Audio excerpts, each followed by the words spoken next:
நான் video start பண்றதுக்கு முன்னாடி ஒன்னு சொல்றேன். அது என்னன்னா NVIDIAவோட CEO ரீசெண்டா ஒரு கோட் பண்ணாரு. அதுல என்ன சொல்லியிருக்காருன்னா everything that moves someday which will be robotic and it will be soon னு சொல்லியிருக்காரு. இல்ல ரோபோட்டிக்ஸ்னு இவர் எதை மென்ஷன் பண்றாருன்னா self driving cars, humanoid robots, smart buildings and then automatic warehouses and so on. இது நிறைய விஷயம் மீன் பண்றாரு. இதெல்லாம் ஏன் இப்படி சொல்றாருன்னு ஒரு ஷார்ட் அண்ட் ஸ்வீட்டா இந்த வீடியோல சொல்றேன் வாங்க. ரோபோட்ஸ்க்காக மேட்ரிக்ஸ் மாதிரி ஒரு உலகத்தையே கிரியேட் பண்ணிருக்காங்கன்னு சொன்னா நம்புவீங்களா?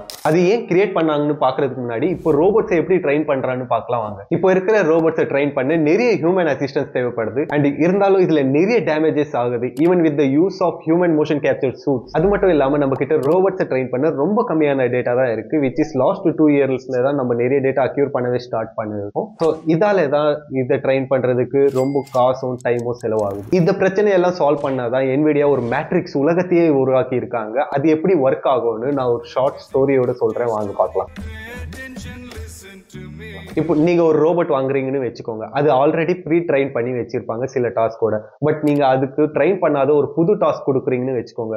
லைக் நம்ம ஊர்ல எல்லாம் மொட்டை மாடியில தான் துணி காய போடுவாங்க. ஸோ நீங்க அந்த ரோபோட்க்கு மொட்டை மாடிக்கு போய் துணி எடுத்துட்டு வர சொல்றீங்கன்னு வச்சுக்கோங்க. அந்த ரோபோட்க்கு அங்கே போய் எப்படி துணி எடுக்கணும்னு தெரியாது, எந்த ஃபோர்ஸ்ல கிளிப் எடுக்கணும், எப்படி துணி எடுக்கணும் எதுவுமே தெரியாது. இப்போ அந்த ரோபோட்க்கு ஏஜிஐ ஃபியூச்சர் கூட இருக்குன்னு வச்சுக்கோங்க. விச் மீன்ஸ் நான் ஆல்ரெடி பல வீடியோஸ்ல சொன்ன மாதிரி ஏஜிஐனா அதுவே ஒரு விஷயத்தை பார்த்து அதுவே ஒரு டாஸ்க் அசைன் பண்ணி அதுவே கத்துக்கும். இப்போ அந்த ரோபோட் ஒரு வீடியோ பார்த்து ஆர் எல்ஸ் சம் தியரிஸ் பார்த்து கத்துக்குதுன்னு வச்சுக்கோங்க. அதுக்கு தியரிட்டிக்கலா தான் தெரியும் அந்த துணியை எப்படி எடுக்கணும், எவ்வளவு ஃபோர்ஸ்ல அந்த கிளிப் எடுக்கணும் எல்லாம். Because when it comes to real world அது ஒரு குழந்தை மாதிரி தான். அந்த துணியை பிடிச்சி இழுத்து கிழிச்சு எடுத்துட்டு வந்துடும். ஏன்னா அந்த துணி எடுக்கிறதுலயே நிறைய பிசிக்கல் பேராமீட்டர்ஸ் இருக்கு. அதுல ஃபோர்ஸ் ஆஃப் கிளிப் ஆல்ரெடி சொன்ன மாதிரி அண்ட் தென் துணியை மேலே இருந்து தூக்கணுமா இல்ல ரோப்போட இழுக்கணுமா எதுவுமே அதுக்கு தெரியாது. This are the physical parameters. And then most important thing already pre existing இருக்கிற data which is video or something அதை பார்த்து கத்துக்கிறதுன்னு வச்சுக்கோங்க. அதுல இருக்கிற மாதிரியே நீங்க உங்க வீட்டுல துணி காய போட்டு இருக்க மாட்டீங்க. இந்த மாதிரி நிறைய விஷயம் இருக்கு.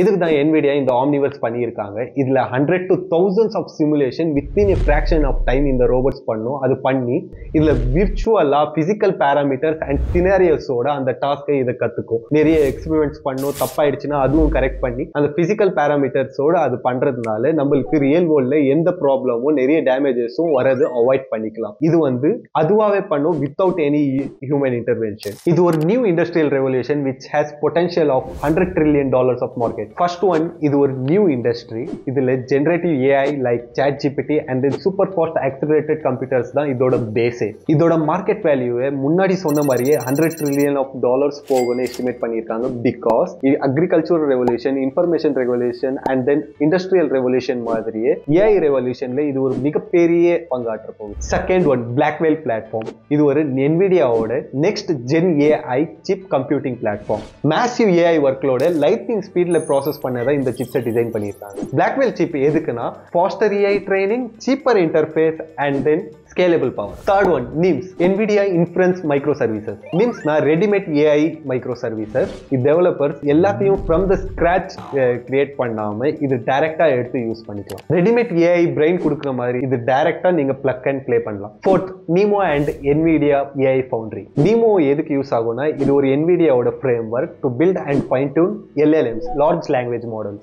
AI Foundry எதுக்கு ஹெல்ப் ஆகும்னா கம்பெனிஸ் அவங்களோட கஸ்டம் டேட்டாவை வச்சு கஸ்டம் விர்ச்சுவல் பிரெயின்ஸ் கிரியேட் பண்ணிக்கலாம். இதுல உங்களோட டேட்டா யூஸ் பண்ணி அவங்களோட ஓன் பிரெயினை பில்ட் பண்ணலாம். Fifth one, Omniverse and Isaac Robotics. Omniverse இது இவ்வளவு நேரமா ஆல்ரெடி பேசிட்டு தான் இருக்கும். இதுதான் digital twin platform for simulating real world scenarios. ஐசாக்னா robotic simulation and training tool kit. Already நான் முன்ன சொன்ன மாதிரி அந்த ரோபோட்ஸை ஹியூமன் இன்டர்வென்ஷன் இல்லாம ட்ரெயின் ஆகுறதுக்கு இந்த ஐசாக் யூஸ் ஆகும். அண்ட் தென் அந்த விர்ச்சுவல் உலகத்தை உருவாக்கி கொடுக்கறதுக்கு இந்த Omniverse யூஸ் ஆகும். ஸோ இதுதான் அவர் கோட் பண்ணியிருந்தாரு. இதுல என்ன பண்ணலாம்னா real world and virtual world ரெண்டுத்தையும் சேர்த்து ரோபோட்ஸ் ரொம்ப சீக்கிரமா ரொம்ப ஈஸியா without human intervention, less money and less டைம்ல ட்ரெயின் பண்ணு. உங்களுக்கு இன்னும் சிம்பிளா சொல்லணும்னா ரோபோட்ஸை ட்ரெயின் பண்றதுக்கு இது ஒரு டிஜிட்டல் கிரவுண்ட். இந்த Omniverse எண்ட் டு எண்ட் பிளாட்ஃபார்மா இருக்கும். விச் மீன்ஸ் இது எல்லா இண்டஸ்ட்ரியும் யூஸ் பண்ணுவாங்க. From automated warehouses, smart buildings and then humanoid robots and so on. இதுல ஒரு எக்ஸாம்பிள் சொல்லணும்னா மெர்சிடைஸ் பென்ஸ் இதை ஆல்ரெடி யூஸ் பண்ண ஸ்டார்ட் பண்ணிட்டாங்க. பண்ணிட்டாங்க. இவங்க இதை யூஸ் பண்ணி அவங்களோட new production and assembly facilities ஒரு டிஜிட்டல் ட்வினா உருவாக்கி வச்சிருக்காங்க. So without interrupting their existing facility இவங்க இந்த digital ட்வின்ல experiments and production speed எப்படி பண்ணலான்னு இதுலயே மொத்த சிமுலேஷனையும் ரன் பண்ணி பார்ப்பாங்க. இந்த சிமுலேஷன் ரன் பண்ணி பார்த்துட்டு அவங்களோட எக்ஸிஸ்டிங் ஃபெசிலிட்டியை அதுக்கப்புறம் ரெடி பண்ணுவாங்க அதுக்கேற்ற மாதிரி. விச் மீன்ஸ் அவங்களோட காஸ்டும் டைமும் ரொம்ப சேவ் ஆகும் இதனால. அண்ட் தென் மார்க்கெட்ல நடக்கிற சேஞ்சஸ் அண்ட் தென் சப்ளை சேஞ்சஸ்க்கு ஏற்ற மாதிரி இவங்களால குயிக்கா ரியாக்ட் பண்ண முடியும் இது யூஸ் பண்ணி. இந்த மாதிரி இவங்க நிறைய செக்டார்ஸ்க்கு ஸ்பெசிஃபிக்கா இந்த ஆம்னிவர்சஸை கிரியேட் பண்ணி கொடுத்துருக்காங்க. ஸோ நீங்க பெரிய பிசினஸஸ்க்கு மட்டும் பெரிய இடத்துல மட்டும் தான் யூஸ் ஆகும்னு நினைக்காதீங்க. இது ஒரு சின்ன பிசினஸஸ்க்கும் யூஸ் பண்ணலாம். லைக் உங்க வீட்டுக்கிட்ட இருக்கிற ஆரேல்ஸ் உங்களுக்கு ஒரு பிசினஸ் உருவாக்கணும்னு ஐடியா இருந்துச்சுன்னா இந்த மாதிரி விஷயத்துக்குள்ள போய் இங்க இருக்கிற சின்ன சின்ன மேனுஃபேக்சரர்ஸ் அவங்களோட ப்ரொடக்ஷன் அண்ட் அசம்பிளி ஃபெசிலிட்டிஸ் அதுக்கேற்ற மாதிரி ஆப்டிமைஸ் பண்ணி அவங்களுக்கு cost lower and then time consuming கம்மி பண்ணியோ கொடுத்தீங்கன்னா நீங்க ஒரு புது பிசினஸையே எக்ஸ்ப்ளோர் பண்ணலாம் அண்ட் தென் புது இடத்துக்கே போய் ராஜா மாதிரி ஆகும். இதுல சூப்பரான திங் என்னன்னா இதை அவங்க ஓப்பன் சோர்ஸ் பண்ணியிருக்காங்க. ஸோ நீங்க இனிஷியலா நிறைய செலவாகும் அப்படியெல்லாம் இல்லை. உங்ககிட்ட ஒரு லேப் இருந்தா போதும் நீங்க இதை உட்காந்து எல்லாமே பண்ணிக்கலாம் மீன்ஸ் எல்லாமே from training the robots and optimising the facilities everything. இதனால தான் இந்த ரோபோட்டிக் செக்டர் 10x ஸ்பீட்ல எவால்வ் ஆயிட்டே இருக்கு முன்னே இருந்ததை விட. பிகாஸ் இப்போ நம்ம கிட்ட நிறைய டேட்டா இந்த ஆம்னிவர்ஸ்னால வந்து இருக்கு அண்ட் தென் ட்ரைனிங்கும் ரொம்ப சிம்பிளிஃபை ஆயிருக்கு. இந்த மாதிரி நிறைய ஏஐ பத்தி தெரிஞ்சுக்கணும்னா என்னை சப்ஸ்கிரைப் பண்ணிக்கோங்க. அண்ட் தென் இந்த ஆம்னிவர்ஸ் பத்தி இவ்வளவு நேரம் பேசியிருக்கோம்ல, இதை பத்தி ஒரு ஷார்ட் டெமோ ஆர் எல்ஸ் எதனா வீடியோ வேணும்னா கமெண்ட் பண்ணுங்க. தேங்க்யூ.